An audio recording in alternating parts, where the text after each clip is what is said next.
Hello and welcome to Vision Academy. My name is Hanmant Ladwa and in this video we are going to write a C program to find sum of rows and columns of a matrix.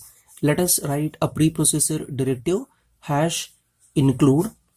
In Angular brace we'll write standard input output .h header file hash include. In Angular brace we'll write console input output .h and now we'll write void main function curly open brace, and here I'm going to declare all the necessary variable with its respective data type. Here I'm going to take int array a of size 10 and 10, that is 10 rows and 10 columns. So it is two-dimensional array. So I'll take one variable called r that represent row and one more variable called c that represent column. I and j, both of these two are used for subscripts, and next I'll write r sum, that is row sum, and one more is c sum, that is column sum. Let us write clr scr function which is used to clear the screen. Now we will ask the user to enter the order of matrix. Here I'm going to write printf in a double quotation mark. I'll write enter the order of matrix. So backward slash n, end the double quotation and put semicolon. Now we will receive the order from the user through keyboard using scanf. So here %d format specifier, one more %d format specifier, end the double quotation mark, put comma, ampersand of first will take row, ampersand of next is column, and put semicolon. So now we'll ask the user to enter the elements using printf function. So here I'm going to write enter the elements of a matrix. Here I'll write backward slash n, end the double quotation, and now we are going to use for loops. So for I is equal to 0, I is less than row, I plus plus, and one more for loop for column j is equal to 0, j is less than column j plus plus. Now we'll write scanf function, and here we'll write %d, end the double quotation mark, and put comma, ampersand of a of I j, and put semicolon. After receiving this, we need to try to find the sum of rows and columns.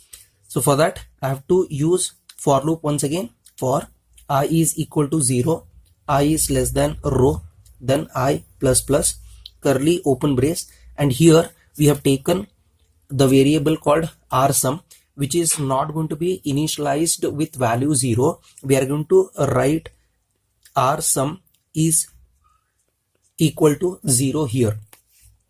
So what is the reason behind this? I'm going to explain this one later, right? So let us take one more for loop for column. For j is equal to 0, j is less than c, and then j plus plus. Now we'll go for performing sum of the first row, second row, and how many rows are there, so those many rows sum. So for that I have to write r sum is equal to r sum plus a of I j, then put semicolon. So after this I have to print the value stored in r sum.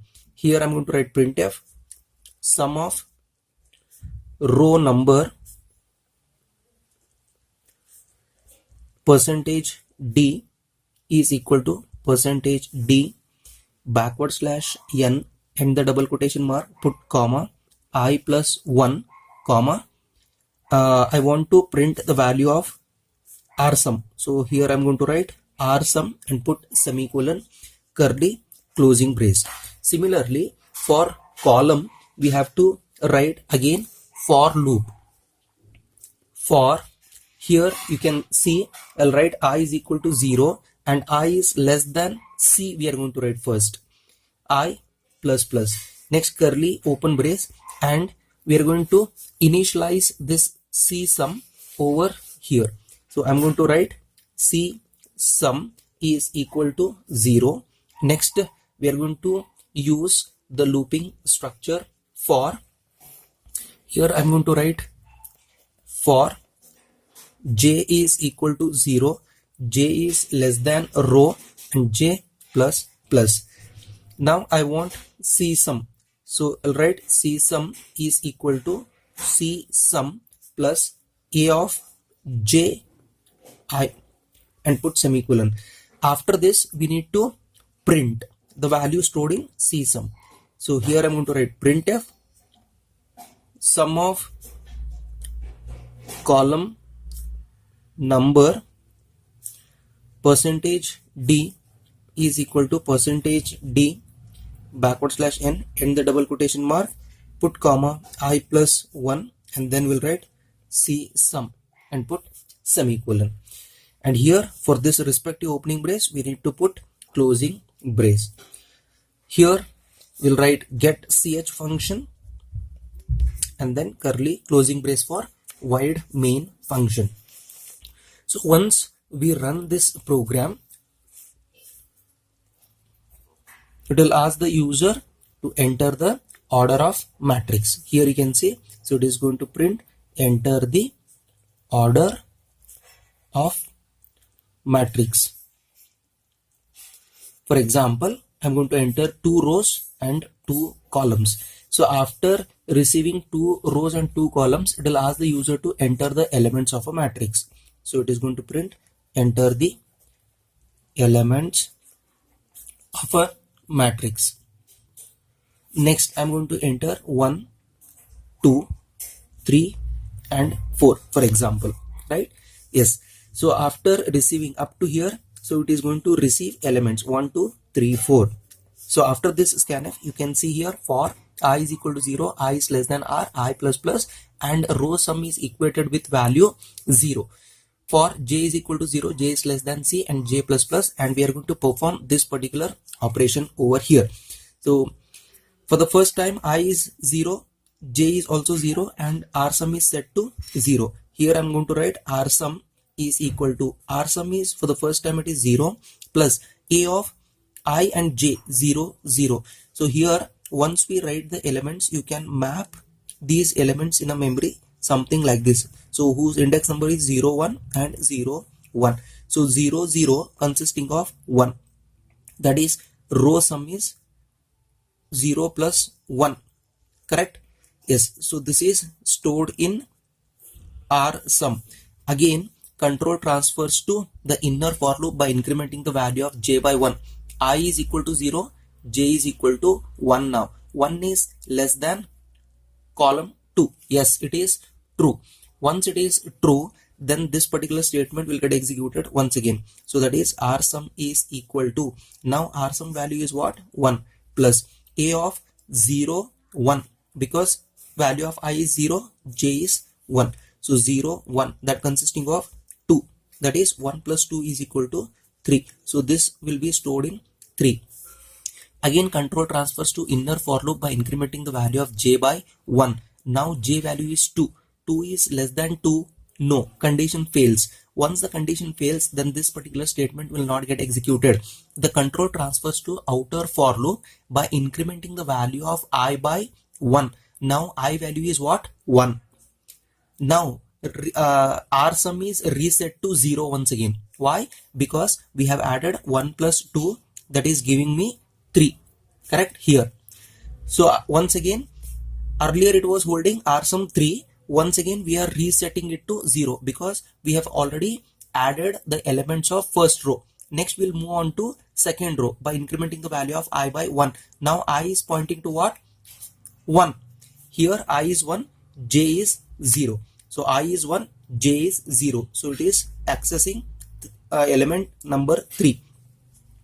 So now for j is equal to 0, r sum, we'll write r sum is equal to, r sum is 0 now because it is already reset, plus a of I j. I value is 1, j value is 0. I value is 1, j value is 0. That consisting of 3. So 0 plus 3 is 3. 3 will be stored in r sum. Again, control transfers to inner for loop by incrementing the value of j by 1. Now I is 1, j is also 1. I is 1, j is also 1. So it is pointing to element number 4. So we'll write r sum is equal to, now r sum value is 3 plus a of 1 1. A of 1 1 consisting of what? 4. So 3 plus 4 is 7. 3 plus 4 is 7. Here you can write the second row sum is 7. So this value will be stored in r sum. Now again control transfers to inner for loop by incrementing the value of j by 1. Now j value is 2, 2 is less than 2, no, condition fails. Again control transfers to outer for loop by incrementing the value of I by 1. Now it is 2, 2 is less than 2, no, condition fails. Once the condition fails, control comes out of the looping structure and then it is going to execute the next statement. So actually before exiting from the outer for loop, so after exiting from the inner for loop, it has to print this particular statement. Here we are going to write sum of row number. Percentage d is associated with I plus 1.